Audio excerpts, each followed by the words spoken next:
Hello. In this video, we are going to read the chapter called Sacrifices, Narrow Escapes, and Something Like a Plan from the Mysterious Benedict Society by Trenton Lee Stewart. By the time she crept into Rainy and Sticky's room, half an hour later, Kate was in a better mood. Which is to say, she was disappointed with her mission, miserably cold, soaked to the bone, and in a good deal of physical pain. But at least she hadn't been eaten by a shark. At the sound of squishing shoes and a strange, rapid little clicking sound, the boys awoke to see Kate giving their radiator a bear hug, her teeth chattering furiously, her clothes dripping water. "Kate," they cried in barely contained whispers. "What happened? Are you all right?" "Well," she stammered, unable for a moment to continue. Rainy threw his blanket over her shoulders, and when at last she grew warmer, Kate told them everything. She omitted, however, the part about the imagined shark. No sense getting into all that. "Luckily, I had my bucket secured with my belt," she said, "or I'd have lost it for sure. Even so, I did lose a few things, and my pen light is waterlogged, and my fingers were too numb to grip anything, so I couldn't climb into the ceiling. I had to sneak down the corridor. Can't believe I didn't bump into Jilson or somebody." "I can't believe you managed to eavesdrop through that drain pipe," Sticky said. "How did you even think of it?" "Lucky guess," Kate said. "Rainy mentioned that drain in the floor when he first told us about Mr. Curtin's office. Then last night, Milligan pointed out the culvert to us. Drains and culverts. I put two and two together and hoped for the best." Rainy had been rummaging for an extra towel. He handed it to Kate. "So there's absolutely no way we can get into that computer room?" Kate shook her head reluctantly. She hated to admit it. "All right," he said. "Nice job, Kate." "Nice job, but I didn't accomplish a thing." "Are you kidding? Now that we know we can't reach the computer room, we won't waste time trying. And we don't have to have any time to waste. By the day after tomorrow, we'll have no chance at all.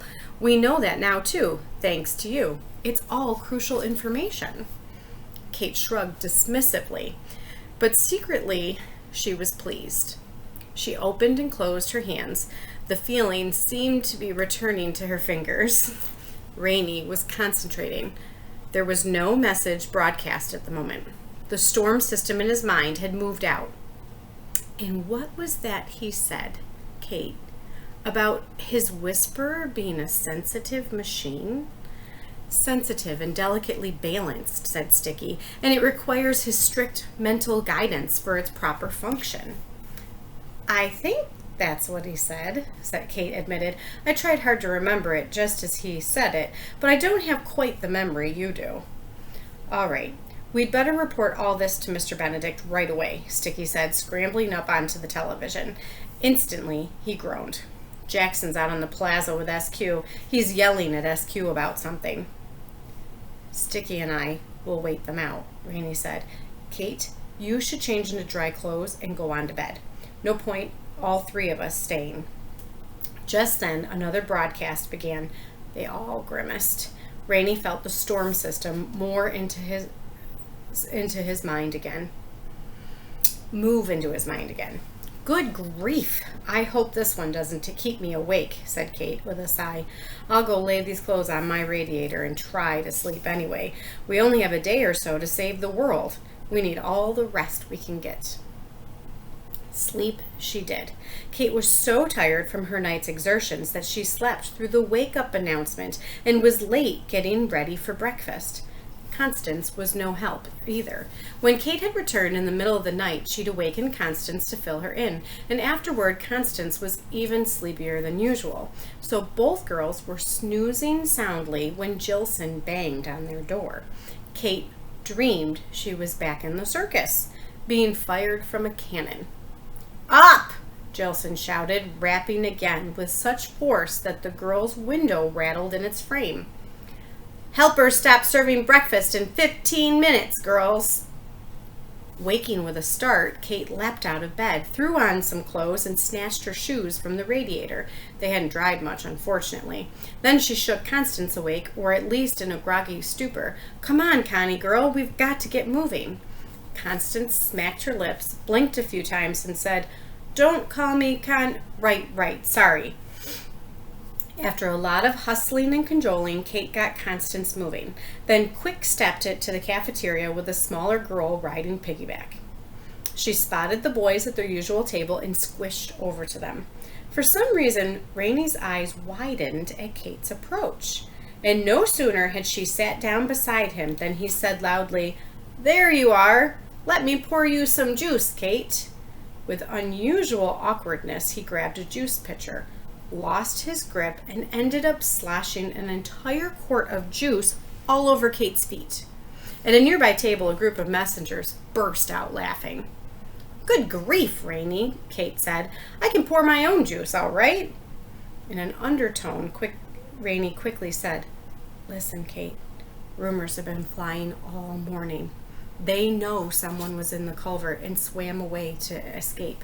Your soggy shoes are a dead giveaway. Everybody saw me spill that juice, so now you have a reason other than harbor water." "Yikes," Kate said. "Thanks, buddy. And wipe that grin off your face, Constance. You don't always have to enjoy it so much, you know." As the girls wolfed down their breakfasts, Rainie and Sticky filled them in. After Kate left their room, they'd finally had the opportunity to send Mr. Benedict a report. But to their enormous disappointment, Mr. Benedict hadn't been able to reply. Jackson and SQ had returned to the plaza, this time with Mr. Curtin, who, like Jackson, was clearly furious with SQ about something and kept shaking his finger in SQ's face. "We wondered why SQ was in so much trouble," Sticky said, "and this morning we found out. Everybody's heard about it. Jackson and SQ failed to catch the spy, but they did find footprints in the sand at the culvert entrance, footprints leading down into the water." "What?" said Kate, freezing with a forkful of scrambled eggs halfway to her mouth. "Oh no, I meant to wipe away the prints, but then I didn't have time." She reddened, ashamed, and set down her fork. "I'm sorry, everybody. They'll match my shoes to the prints. You know they will. And then it's..." "Why are you both shaking your heads?" "Because you have nothing to worry about," said Rainie. Sticky broke into a grin. "SQ took care of the problem for us. Those big feet of his came in handy for once. He found the footprints all right and followed them down to the shore, but in the process, his own footprints destroyed yours. Destroyed them completely. That's why Mr. Curtin is furious." Kate said, profoundly relieved. "Here's to good old SQ." "We're in a tight spot," Rainie said. "Mr. Curtin will be watching everybody and oh, don't you find these Danishes splendid, Sticky? They go down wonderfully well with cold milk, especially the raspberry ones." Sticky wasn't puzzled by the change of subject. He, too, had seen Jackson and Martina approaching the table. He was responding earnestly that he preferred the cinnamon rolls when Jackson drew up and said with a sneer, "George, forgive me for interrupting your very interesting conversation about breakfast foods, but Martina and I are making an inspection. No doubt you've all heard about the spy." "We have," Rainie said, "and we can hardly believe it. Why on earth would a spy be at the Institute?" Jackson knuckled Rainie painfully on the head. "If you would use your brain, Muldoon, you might figure a few things out. The spy obviously hopes to steal some of Mr. Curtin's secret technology, then sell it to someone who might use it for wicked purposes." "That would be terrible," Kate said. Rainie was rubbing his head. "Anyway, yes, we've heard about the spy. And yet one thing you probably have not heard about this." Jackson reached into his pocket and drew out a marble. Kate's marble. "The spy is a marble?" Rainie asked. "Young man, no. This marble happens to have been found somewhere last night. Somewhere, let me put it this way, somewhere it should not have been. That seems a reasonable way to put it, Rainey said. Martina leaned forward, peering into Kate's bucket. So Jackson and I are looking for the marble's owner. I don't want to point any fingers, she said silkily, but it seemed to me Kate's bucket might be a good place to look. She has so many odds and ends in there, you know.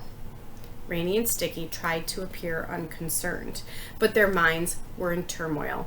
Kate had mentioned losing a few things in the water last night, but she'd said nothing about the marbles and slingshot. Mind if we have a look? Martina asked, already reaching. Not at all, replied Kate. Before Martina could actually touch anything, she dumped the bucket's contents onto the table. A magnet, a Swiss Army knife, a spool of twine, a kaleidoscope, and a rope, which was damp, but you couldn't tell without touching it. No marbles, no slingshot. Oh, said Martina, with a look of bitter disappointment. Okay then, said Jackson, just checking. We have other people to ask, so we'll leave you to continue your fascinating conversation. Come on, Martina. With some effort, he drew the reluctant Martina away. Kate winked. I may not know when the Cenozoic era was. Sticky was aghast. Kate, we live in the Cenozoic era. Sure, it began 65 million years ago, but what I was going to say, Kate continued stubbornly, is that I may not know when the Cenozoic era was, but I wasn't born yesterday. What in the world are people talking about? Asked Constance. She just means to say she's not stupid, said Rainey. So you got rid of the marbles and the slingshot on purpose, Kate? Of course. I figured he'd find that marble, so I had to dump the others. I sure hated to, though. I won most of them in a game with a lion tamer. Poor Kate, said Constance. She's lost her marbles. Everyone but Kate was chuckling about this one when Martina and Jackson, halfway across the cafeteria, suddenly seemed to change their minds and return to their table. An intimidating look of cruel pleasure on Martina's face dried up all their laughter and made them wait in silence for the explanation. Jackson forgot to mention something else, Martina said. He just so happened to spit out a piece of licorice last night in the same place he found that marble. But when he looked for it later, it was gone. Rainey felt Kate stiffen next to him. They were in trouble. Funny thing about licorice, said Jackson, it's just the sort of thing to get stuck in the bottom of your shoe without you realizing it. I get it, said Kate, squirming in her seat. So now you want to see the bottom of my shoes? If you'd be so kind, Martina said with a wicked grin. She'd noticed Kate squirming and was delighted to think she'd frightened her. Well, sorry about the dripping, but Rainey just spilled juice all over them, Kate said. Oh yes, we saw that, Jackson said. He let out an amused rattle of laughter that sounded like a sheep in pain. While Jackson was bleeding at her expense, Kate pressed something sticky, gritty, and cold into Rainey's hand beneath the table. She hadn't been squirming from nervousness. She'd been twisting her legs up to get at the licorice. As she lifted her sodden shoes, now for the executives to inspect, Rainey reached across under the table and pressed the hunk of licorice into Sticky's hand. The further away from Kate, the better, he thought. Sticky had the same idea, immediately passing the licorice on to Constance. Constance, unfortunately, did not understand what it was. In horror, the boys watched her raise the slimy, dirty, half-chewed glob of candy above the tabletop to examine it. Rainey's eyes swiveled to the executives, who, having been disappointed in Kate's shoes, were now asking her to show her empty hands, then checking for stickiness under the edge of the table. He looked back to Constance and saw the realization hit her, her eyes widening with alarm. And then, an instant before Martina glanced up to see it, Constance popped the licorice into her mouth, chewed it up, and swallowed it. Ew, that was the most disgusting thing I've ever seen, Sticky said later when the crisis had passed and the executives were all harassing other children. Constance's cheeks, normally a rosy red, had turned a faint shade of green. Disgusting, yes, but heroic, Rainey said. We all have to make sacrifices, Constance muttered miserably. What we need to make is a decision, said Kate. We need a plan, and quick. Does anybody have any ideas? I'm fresh out.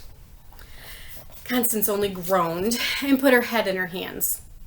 I do have one thing to say, said Rainey, then hesitated.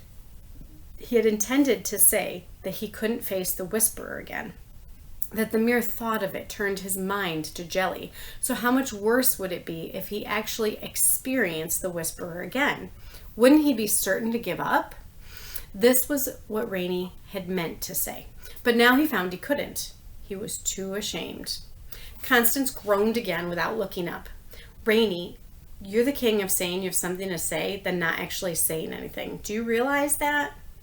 Sorry, Rainey said. I forgot. He was not the only one at the table with troubled thoughts. Sticky felt the same way Rainey did, and Kate was still wishing she'd been able to sabotage those computers to have solved the dilemma all on her own. And having failed to do that, she was trying to pretend to herself that she hadn't. Constance, meanwhile, was trying not to contemplate what might happen to her when Mr. Curtin boosted the messages to full power. Thus, all the children were trying not to think of things instead of trying to think of things, and trying not because generally less productive than trying, they weren't coming up with ready answers. In the midst of going round and round in his mind about not facing the Whisperer, however, Rainey did stumble against something which, if seen from a distance and not stared at directly, might resemble a plan.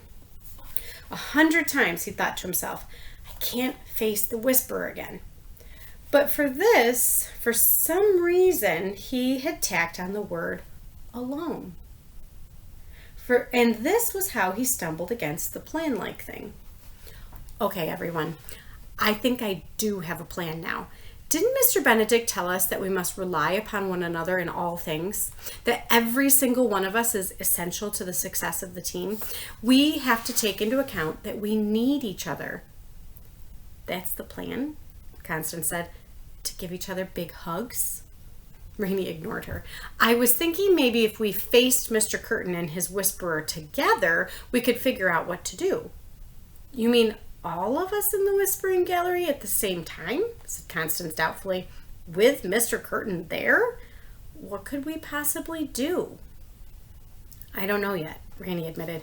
But there's Milligan too, remember? If we contact him, we'll have him to help us. I say it's worth a try, said Kate. We're running out of time. How do we manage it? Should Constance and I sneak in while you two are having your sessions? Rainey considered. The door is controlled by a button on Mr. Curtin's chair, so you can't sneak in. But Sticky and I could press the button to let you in. There's at least one problem with all this, said Sticky. We weren't to have another turn in the Whisperer for at least a few days, remember? By then it will be too late. Kate tried to think. What would be good would be if Mr. Curtin won the Nobel Peace Prize. Sticky spewed a mist of chocolate milk. Have you gone off your... Oh, hi there, SQ. What brings you by our table? SQ Pedalian looked down upon them dejectedly. Hello, kids. I suppose you heard how I bungled that spy business, wiping out the footprints and all that. You shouldn't feel bad, Rainey said. I doubt anybody could have done a better job. It's nice of you to say, SQ said with a sigh. Then he took a deep breath just so he could sigh again. But enough about pitiful me. I came over to ask about you, Constance. Are you feeling all right? You seem rather, well, green-colored. I'm afraid we gave her a stomach virus, Rainey interjected. Sticky and I just got over it. SQ looked sympathetic. Oh, yes. The other messengers told me about that stomach bug. It's a nasty one, eh? How do you feel, Constance? Like I ate something revolting, said Constance. I guess that's what I get for hanging around with Rainey and Sticky. Now, SQ observed. Nothing better for you than spending time with messengers. good influence and all that.